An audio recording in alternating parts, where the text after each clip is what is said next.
Assalamualaikum warahmatullahi wabarakatuh. Waalaikumsalam warahmatullahi wabarakatuh. Alhamdulillah berjumpa lagi bersama podcast Masa Tua KUA Kecamatan Denpasar Utara. Sebelumnya perkenalkan, saya Lukman Hakim sebagai host dalam acara ini, dan alhamdulillah pada hari ini hadir bersama kita dari anggota Lembaga Bahsul Masail PWNU Provinsi Bali. Beliau Muhammad Ikhyatul Fikro SAG, dan beliau ini adalah redaktur Aswaja Dewata, yaitu yang dimiliki oleh PWNU Provinsi Bali. Sebelumnya saya sapa terlebih dahulu. Assalamualaikum Pak Ustadz Fikro. Waalaikumsalam. Alhamdulillah. Gimana kabar hari ini? Alhamdulillah baik. Baik.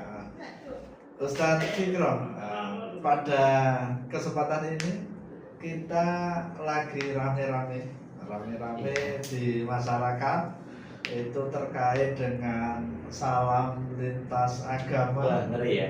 Nah, ya itu Ngeri. sebenarnya salam lintas agama itu gimana ya? Namanya salam itu kalau umat Islam ya assalamualaikum. Kemudian mungkin kalau yang teman kita di Nasrani itu ya bisa selamat pagi atau salam sejahtera. Terus yang dimaksud dengan salam lintas agama itu sendiri apa, langsung semuanya digabung, assalamualaikum selamat pagi selamat assalamualaikum selamat pagi, itu gimana salam lintas agama sendiri? Salam lintas agama sendiri itu ya begini. Jadi contoh nih ya. Jadi assalamualaikum warahmatullahi wabarakatuh. Kemudian disusuli dengan salam-salam dari agama lain. Disusuli ya, bukan digabungkan, tapi disusuli. Oh, iya ya. Berarti pengucapan dari salam lintas agama itu berarti dari misalnya saya Muslim assalamualaikum, kemudian dilanjutkan kalau mungkin ada komunitas Hindu dengan Swastiastu, kalau kita komunitas Kristen kemudian kita juga salam atau selamat pagi mungkin atau apa. Dari beberapa salam itu apakah menentukan karena saya itu Muslim, misalnya saya diundang di umat Hindu karena saya Muslim, apakah saya harus mengucapkan assalamualaikum dulu atau Om Swastiastu dulu? Ya, yang pertama ya harus mengucapkan assalamualaikum sebagai bentuk identitas kemusliman kita. Baru kita menyapa dengan salam yang di agama lain. Audien yang ada. Ya, audien yang ada. Jadi kalau audiennya itu misalnya ada semua agama, berarti kita juga salamnya semua lintas agama. Betul, ya harus itu. Kalau salam lintas agama itu sendiri, mungkin saya dulu itu pernah mendengar. Jadi saya itu bukan ahli agama, Ustaz ya. Salah. Jadi pernah mendengar itu mantasabah bi qaumin, apa, barang siapa fahuwa minhum. Jadi barang siapa yang menyerupai termasuk golongannya. Loh, kalau saya nanti misalnya Swastiastu, jangan-jangan loh saya nanti masuk agama Hindu atau akidah saya itu terkontaminasi dengan agama lain karena salam yang saya sampaikan itu. Pada dasarnya sih konsep man tasyabbaha biqaumin itu, konsep tasyabuhnya itu sudah melampaui batas sampai kepada dia itu hampir membenarkan tentang ajaran yang dianut oleh agama-agama lain. Jadi kalau hanya sebatas pengucapan salam ya sebenarnya nggak disebut dengan tasyabuh. Beda konteks kalau tasyabuh itu. Artinya yang betul-betul menyerupai dari suatu kaum. Iya. Kalau hanya masalah salam dan lintas agama itu sebenarnya nggak masuk dalam konteks tasawuf. Iya. Salah, jadi salah ketika ada orang yang mengkaitkan bahwa kita mengucapkan salam lintas agama itu adalah tasawuf, itu salah. Bahkan itu dalam konteks tasabuh itu ada kriteria-kriteria tertentu begitu, sehingga yang mengharuskan sebuah perbuatan dikatakan sebagai tasabuh di dalamnya. Gak segampang itu memutuskan bahwa perbuatan ini tasabuh, gak segampang. Oh gitu. Karena kan memang kita itu di masyarakat luas itu ya macam-macam. Ada yang menyatakan, oh itu kan menyerupai, menyamakan. Iya. Kemudian ada orang yang, loh ya enggak, kan itu juga tidak merubah akidah, kemudian cuma itu sebagai penghormatan. Tetapi gara-gara ucapan itu, maka itu bisa menyerupai, karena bisa masuk ke dalam golongannya. Karena gara-gara ucapan. Nah, mereka mencontohkan ucapan orang nikah itu cuma Qabil itu nikah kan, saya terima nikahnya, sudahlah sah itu. Nah, beda. Gimana Ya, itu? kalau konteksnya pernikahan bilang Qabil itu ya beda lagi begitu. Kalau dalam hal ini, dalam konteks sosial masyarakat itu, kalau mau mengkaitkan tasabuh misalnya, kita pakai baju kayak gini nih, Iya, itu iya. tasabuh kan? Oh iya. Nah, ini kan Iya. termasuk buatan orang kafir. Nah, berarti kan tasabuh juga kayak gini, pakai celana, karena di Islam itu nggak ada konteks itu harus pakai gamis. Makanya nggak segampang itu mengkaitkan, artinya mengklaim sebuah perbuatan itu dianggap sebagai tasyabuh berdasarkan hadis man tasyabbaha biqaumin. Ada kriteria-kriteria tertentu yang harus dipenuhi yang sehingga itu dikategorikan sebagai tasyabuh. Mengenai salam lintas agama, ini kita sudah harus fokus kepada lintas agama. Iya. Tanpa harus fokus kepada makna tasabuhnya. Iya. Jadi lintas agama. Memang kan pada dasarnya assalamualaikum itu. Jadi yang ini kita sedikit membahas tentang konsensus ijtima ulama. Oh iya. Itu ya. Kemarin di Jakarta itu salah satu tim perumusan di konsensus ijtima ulama, itu Prof. Amin Suma mengatakan bahwa yang dibahas itu tentang assalamualaikumnya itu, tapi fatwa yang dimunculkan di ijtima ulama itu adalah tentang salam lintas agama. Jadi karena assalamualaikum ini bentuk doa, Iya. maka tidak boleh diiringi dengan salam-salam yang tidak ada di agama kita. Begitu alasannya. Oh iya. Oke, kita sepakat kalau salam yang ada di agama Islam itu termasuk doa. Karena memang secara makna, hakikat maknanya itu adalah doa. Semoga keselamatan atas sekalian. Iya. Itu ketika dilihat dari aspek ibadah, oke, itu doa.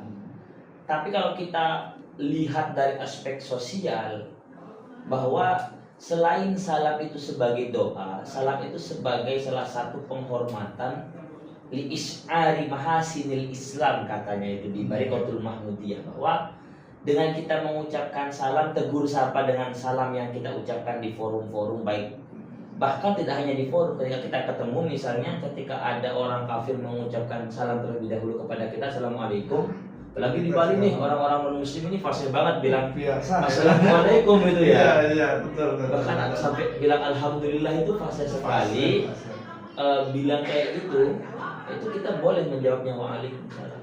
Bahkan orang muslim itu mengucapkan assalamualaikum di forum yang hanya terdapat non muslimnya saja, itu sunnah hukumnya. Itu dalam kitab Majmu'nya Imam An-Nawawi. Baik dalam keadaan di dalam forum dia itu terdapat muslim atau non muslim, atau dia tuh forumnya itu dia sendiri muslim, itu sunnah. Itu makanya salam itu tidak selamanya di sudut dianggap sebagai doa.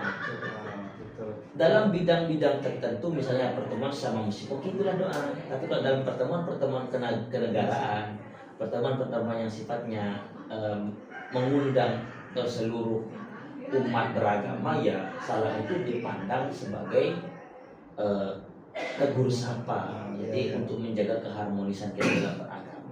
Berarti dari salam itu sendiri kalau dimaknai sebagai tegur sapa, berarti intinya untuk penghormatan. Betul. Jadi kita pada saat bertemu dengan teman kita, kalau toh mungkin saya bertemu dengan orang Hindu, itu saya menyampaikan Om Swastiastu dalam hal itu karena saya menghormati bahwa mereka itu orang Hindu.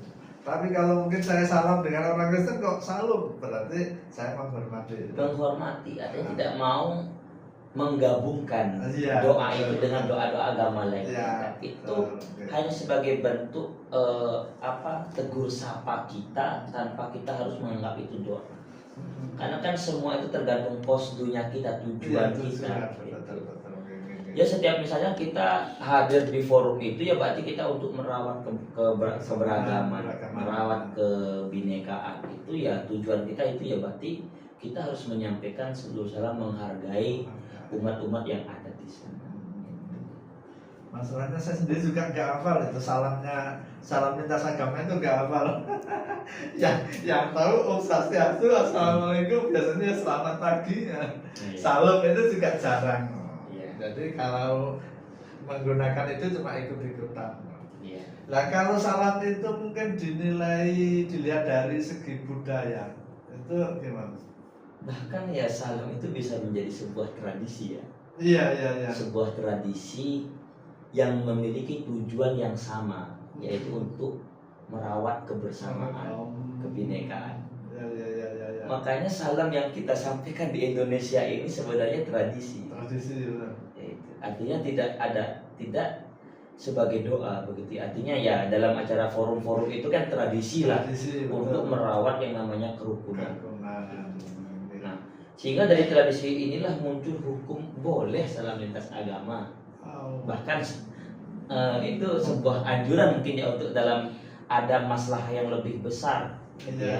Maslahat yang lebih besar itu adalah merawat kebinekaan. Dan bahkan dikatakan juga di dalam Barikatul Mahmudiyah itu bahwa dengan kita mengucapkan Assalamualaikum ya, ini dalam forum itu salah satu bentuk dakwah kita li is'ari mahasinil Islam. Itu kita itu untuk mensiarkan bahwa ini loh Islam yang ramah, inilah Islam yang mengedepankan nilai-nilai persatuan. Ya luar biasa berarti. Ya, hanya saja begini. MUI itu ya kita langsung bisa nggak apa-apa ya, nggak usah di disclaimer itu. Jadi MUI itu mungkin tidak memandang ke sana, artinya dia hanya berpatokan kepada ayat, kemudian berpatokan kepada satu kaidah, dan mungkin ya secara analisis saya kaidah yang dipakai berupa darul mafasid muqaddamun ala jalbil manafi itu mungkin keliru dalam menghasilkan produk hukum. Iya. Nah kemudian ibarat dari makalah ulama yang dipakai itu adalah dalam kitab Al-Hawi Al-Kabir karyanya Imam Al-Mawardi, yang mana dalamnya itu hanya membahas teknis penyampaian salamnya saja, tidak mengarah kepada hukum mengucapkan, tapi teknisnya gimana. Assalamualaikum atau assalamualaikum, bukan assalamualaikum. Berarti kan ya kalau teknisnya aja kan bisa juga kadang kita mengucapkan salam cukup assalamualaikum, ada assalamualaikum warahmatullahi wabarakatuh. Ya, jadi di Al-Hawi itu hanya kepada teknisnya saja. Nah, lagi-lagi ketika kemarin itu beberapa mengkritik tentang fatwa salam lintas agama di MUI itu, ya, salah satunya adalah saya yang menulis tentang kritikan salam lintas agama di paper yang saya tulis itu, bahwa katanya MUI ini sebenarnya kita ini mendapat, artinya menghasilkan produk hukum seperti ini karena banyak masukan ya, beberapa masukan di dalam komisi di pembahasan tentang salam lintas agama itu, kejadian-kejadian memang terlalu kebablasan. Artinya di forum-forum yang memang terdapat muslim itu dia tetap mengucapkan salam lintas agama.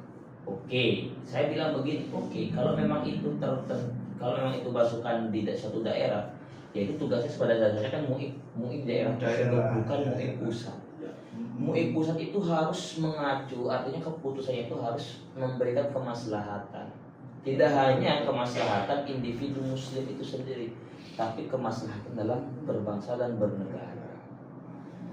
Karena kan ulama itu warasatul anbiya. Betul. Itu ya, katanya ulil amri juga sebagai ulil amri. Jadi ya ulil amri itu ya tasarruful imam ala ra'iyah manutun bil maslahah. ketika ulil amri ini mau menghasilkan fatwa, lihat dulu aspek kemaslahatan. Kemaslahatan. Makanya dalam kaidah ketika menggunakan darul mafasid muqaddamun ala jalbil manafi, bahwa mencegah sebuah kemaslahatan itu lebih utama daripada kita mendatangkan kemanfaatan. Pada dasarnya ketika dia mengharamkan salam lintas agama, justru dia mengambil kemanfaatan dulu, keenakannya dulu, tapi dia mempertimbangkan mudorot yang akan terjadi setelah fatwa itu muncul. Akhirnya kan banyak kritikan kan di sosial media itu tentang salam lintas agama, terutama kalau di Bali itu ya yang keras mengkritik kemarin itu Ibu Nilu Jelantik kan, sampai di IG-nya itu mempost tentang ya dengan meskipun dengan bahasa yang halus terima kasih, tapi itu kan termasuk bahasa yang sindiran. Kalau kita bahasa itu kalau dalam bahasanya itu majas ironi yang mengandung sindiran gitu, bahasanya itu. Itu hanya saja ini tidak dipertimbangkan oleh MUI. Artinya dalam menghasilkan produk hukum itu menggunakan dasar atau landasan itu keliru. Berarti dalam pengambilan keputusan itu mestinya juga antara manfaat dan mafsadah itu besar mana itu menjadi pertimbangan. Iya, bukan menjadi pertimbangan. Karena kita beragama Islam seolah-olah itu salam itu miliknya Islam, dan dengan miliknya Islam itu udah nggak boleh dipengaruhi oleh yang lain. Padahal setelah adanya lintas agama ini, kerukunan mungkin bisa lebih terjadi, akan lebih kuat lagi. Kemudian kita antar agama juga bisa menjadi lebih baik. Kemudian antar kita sesama sebagai warga negara Indonesia juga bisa menjaga NKRI, karena kita masing-masing agama bisa saling menghormati.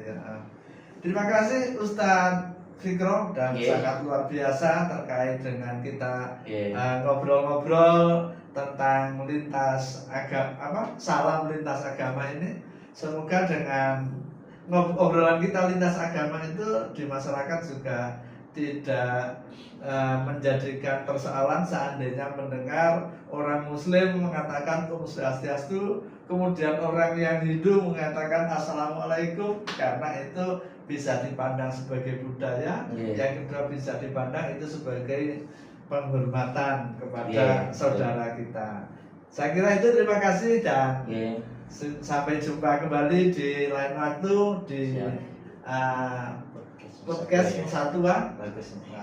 Ini kita bisa berjumpa lagi, dan kita sangat luar biasa pada saat ini sudah diundang.